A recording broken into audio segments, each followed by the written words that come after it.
Eu fui num culto que chegou um anjo muito famoso e o cara falou: o anjo está passeando no corredor. Cadê esse anjo que eu não estou vendo? Eu fechava o olho, eu não vi o anjo. Eu abri o olho, eu não vi o anjo. E o cara falou que ele estava no corredor, então eu nem olhava para outro canto. Eu queria ver ele no corredor e o cara estava vendo. E eu sei que tem, porque a Bíblia diz que tem anjo. Então o anjo estava passeando e eu não estou vendo. E o pessoal gritando. E aí que eu fiquei doido, porque eu falei: está todo mundo vendo e menos eu. E eu olhava para um lado, um com o olho fechado. Eu falei: então o anjo está assim. Você fecha o olho e vê. Aí eu olhava para o outro estava com o olho aberto, gritando. Eu falei: ele está vendo o anjo com o olho. Eu falei: está todo mundo vendo o anjo, menos eu. Fui ficando frustrado. Quando de repente o cara não gritou, o anjo foi embora. Esperei o culto acabar, falei com um cara que estava do meu lado: tu viu o anjo? Ele falou: eu não vi não. Estava gritando o que, miserável? Então, se você não estava vendo. Isso, presta atenção, Atos dos Apóstolos 16:31. Esse também é outro perturbadinho, coitado. Esse aqui queria suicidar. Turma do suicídio. O apóstolo Paulo, essa é uma história maneira do capítulo 16, uma parte do capítulo, vou narrar para você rapidinho. O apóstolo Paulo estava lá mandando a palavra, no início estava entrando em Macedônia, Filipos, por ali, certo? E estava lá ele pregando a palavra de Deus, e o povo estava lá, maneiro, mas tinha uma dona lá, uma menina que adivinhava as coisas, uma vidente lá, adivinhava as coisas, e tinha os caras que ganhavam dinheiro com ela, porque montaram uma estrutura para ela adivinhar. Então os caras entravam no dinheiro com adivinhação. E Paulo está lá pregando, e ela olhava e falava: gente, escuta Paulo, porque Paulo, gente boa. Aí Paulo falou assim: pô, estou incomodado com essa dona gritando aí, ó, essa maluca aí, ó. Rapaz, tem um demônio nessa gritaria dessa mulher aí. Não estou falando que toda mulher que grita tem um demônio. Mulher fala muito porque a área de fala da mulher é muito grande. O homem tem uma área de fala bem aqui assim, no finalzinho, que assim, ó, do tamanho de um grãozinho de feijão. A mulher tem uma área de fala, todo lado esquerdo assim, e se faltar espaço também tem o direito todo que ela fala. Por isso que normalmente a coisa mais difícil que existe é você ver uma mulher gaga. É porque falar faz parte dela, tá certo? Foi só uma... Nem sei porque eu falei isso. Sangue de Jesus, tem nada a ver com o culto. Os teólogos de plantão morrem. Ainda bem que eu sou pastor. Tem que deixar eu pregar de novo. Escute só. Aí Paulo olhou para a dona lá, que estava endemoniada, sem estar endemoniada. Olha, uns demônios escondidos. Demônio dissimulado. Paulo falou: ô demônio, não adivinhação, sai dessa maluca aí. Pô, a mulher perdeu, não adivinhava mais nada. Nem esse negócio de esses brinquedinhos de criança. Os caras falaram: manda prender esse miserável aí, rapaz, que secou a nossa fonte de renda. Aí prenderam o Paulo, todo mundo estava com muita raiva. E perto da meia-noite o Paulo se irmou de cantar. Crente é terrível. Meia-noite, todo mundo dormindo, os caras presos, com os carros ganhados, tudo preso assim. E eles estão lá: poderoso Deus, poderoso Deus. Começou a estremecer o negócio tudo. As portas abriu tudo, alvará de soltura. Aí vem o carcereiro. Acordou agora. Nossa, o que aconteceu? As portas todas abertas. Ele falou: fugiu todo mundo, vou me matar. Paulo falou: calma aí, ó, infeliz. Ninguém fugiu não, tá todo mundo aqui. Ele falou: acende uma luzinha aí para eu ver. Aí acenderam, depois você lê, a história é fantástica. Só estou aqui, né, rapidinho, mas a história não é nem isso que eu estou falando. É um negócio, só estou falando fofoca, só superficial, para criar em você o interesse, entendeu? Estou contando a metade do babado, o restante é contigo. Vai lá. Aí o apóstolo, aí o Paulo está lá, aí vem ele assustado: ninguém fugiu. Ele falou: ninguém fugiu. Estamos tudo aqui. Ele falou assim: então, ô São Paulo, como é que eu faço para me salvar? Que quase que eu me lasquei agora, morrendo. Paulo falou: crê no Senhor Jesus, será salvo tu. Presta atenção. Olha que coisa fantástica. Por que Paulo foi para a prisão? Ele ficou preso? Sim ou não? Ele foi solto, ele só deu uma passada lá, porque Deus estava a fim de salvar o carcereiro. Deixa eu falar uma pergunta para tu, séria. O que você veio fazer aqui hoje? Tanto lugar mais legal para você ir. Se você bebe, ó, tem uns na esquina aí, umas birosas com uma cerveja maneira. Se você gosta de ver filme, você podia estar no cinema. Se você está com preguiça, você poderia estar em casa, miserável. E olha, eu sei o que você está fazendo aqui. Ah, não, eu vim aqui porque o senhor é engraçado. Fala sério, o diabo tinha poder para combater isso. Ah, eu vim aqui porque eu achei que não era o senhor que ia pregar. Se lascou. Você está entendendo? Pô, presta atenção. A desculpa que Deus usou para te trazer aqui, eu não sei. Eu só sei que você só está aqui porque Ele decidiu que você estaria. Você está entendendo? Para que você entenda que o que você enfrenta hoje não tem autorização para te destruir. É apenas para que Deus se revele mais para você. Paulo está preso e poderia falar nessa droga que eu estou preso, eu vou cantar é nada. Estou todo dolorido. Está ele lá cantando. Sei lá.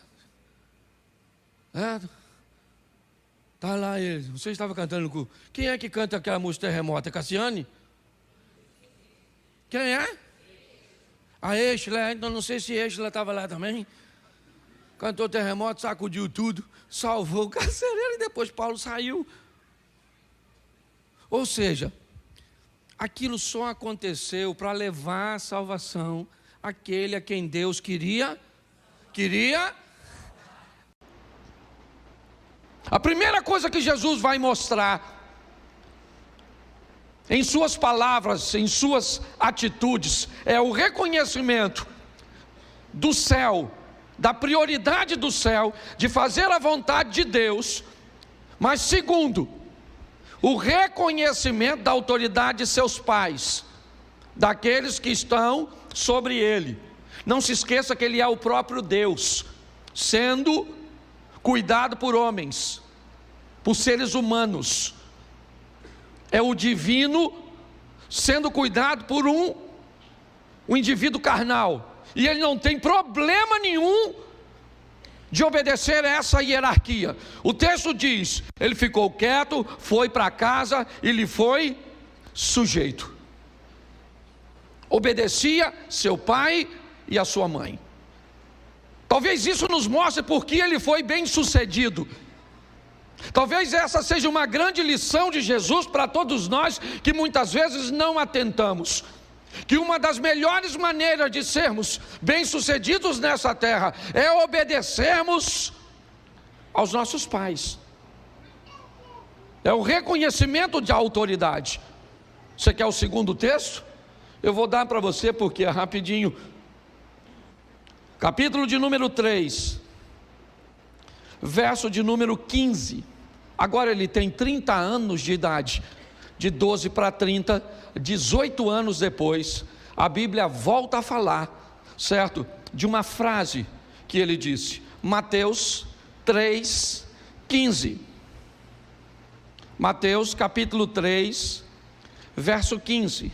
Jesus, porém, respondendo, disse-lhe, deixa por agora, porque assim nos convém cumprir toda a justiça.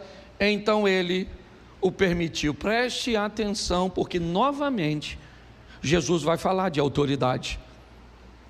Ele agora tem 30 anos de idade, assume a maior idade na cultura judaica, e ele então agora vai caminhar até João Batista, que está batizando no Jordão.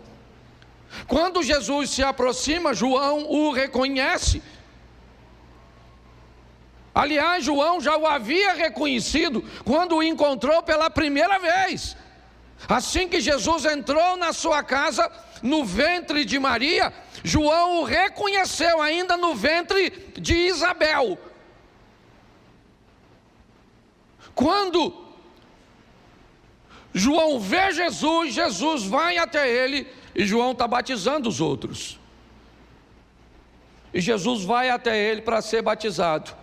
E João fica desconfortável. João não quer batizar Jesus. Mas preste atenção, Jesus vai iniciar seu ministério.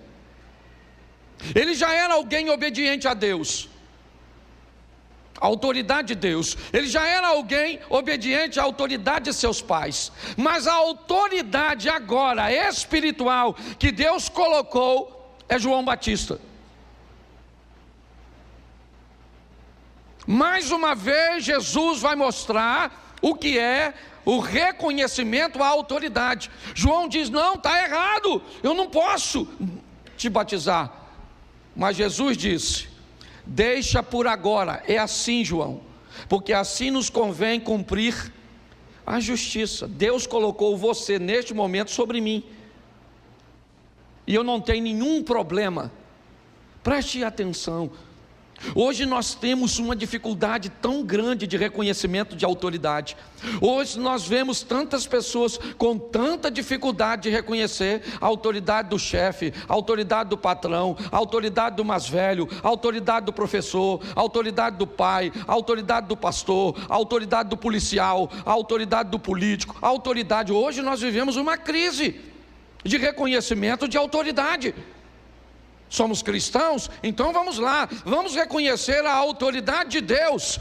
Estou aqui tratando os negócios de meus pais. Tá bom, tratou, vamos embora para casa. Então tá bom, vou reconhecer a autoridade de meus pais. Não interessa se ele é Deus ou não. Aliás, nesse momento ele não é Deus, ele é um ser humano. E o que ele está nos mostrando com suas falas iniciais é que não havia nenhum desconforto nele em ser submisso a uma autoridade que está acima dele, fosse ela seus pais, fosse ela César, quem fosse. Jesus nunca teve problema, porque ele sabia quem ele era, e obedecer a alguém nunca o fez sentir menos de quem na realidade ele é. Hoje uma mulher não consegue ser submissa a um homem, um marido não consegue ouvir uma mulher que pode ser uma autoridade na vida dele ou do marido, porque a Bíblia, ou melhor, a vida aproxima pessoas diferentes, que são fortes em áreas diferentes. Então em algumas áreas sua mulher será uma autoridade muito maior do que você, e por que não ouvi-la? Talvez em algumas áreas seu filho se torne, por exemplo, numa área, por exemplo, da... Como é que eu vou? Me ajude aí. Tecnologia. Certo? Às vezes seu filho tem 10 anos e é uma autoridade que tu não troca nem o som do celular. Certo? Mas as pessoas têm uma dificuldade, meu irmão, de reconhecer a autoridade. Jesus não tinha. Era para estar debaixo de José, mas estou aqui, estou obedecendo a Deus, estou obedecendo a César, eu estou obedecendo ao que Deus criou, estava aqui, certo? Que era, não precisa ficar, pode deixar, tá certo? Mas eu queria que você entendesse como ele começa falando. As primeiras frases de Jesus registradas na Bíblia tem por tema autoridade. Duas coisas que ele também vai dizer. Sua primeira frase em Marcos é Marcos 1,15. Eu acho que vale a pena também. Marcos 1,15. Vamos lá? E dizendo: o tempo está cumprido, o reino de Deus está, arrependei-vos e crede no... Preste atenção, o evangelho de Marcos, Jesus está escrevendo a igreja que estava se formando em Roma, ou seja, seu propósito é escrever aos romanos. Esse é o primeiro evangelho a ser escrito. Pastor, se o primeiro evangelho é Marcos, por que Mateus vem primeiro na colocação e na formação do Novo Testamento? Porque Mateus escreve para os judeus, citando a linhagem, o sacerdócio de Jesus, e por isso Mateus vem primeiro. Já Lucas escreve para os gregos, já João escreve para todos os crentes que já tiveram um primeiro encontro com Jesus, que é através do evangelho de Marcos, de Mateus ou de Lucas. É só para esclarecimento, que isso aqui não vai te acrescentar nada agora. Mas preste atenção no que Jesus está dizendo em Marcos. Ele diz duas coisas: arrependimento e fé. A diferença entre arrependimento e remorso é que o arrependimento sempre vem acompanhado de conversão, remorso não. Eu quero colocar a palavra arrependimento. Jesus está dizendo em Marcos duas coisas, certo?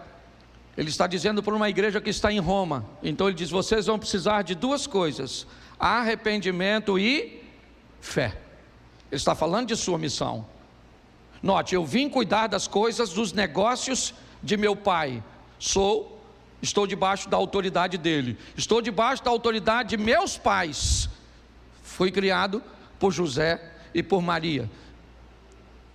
Estou debaixo da autoridade de João, porque ele é o anjo, aquele que irá preparar o caminho. Então ele está tudo certinho.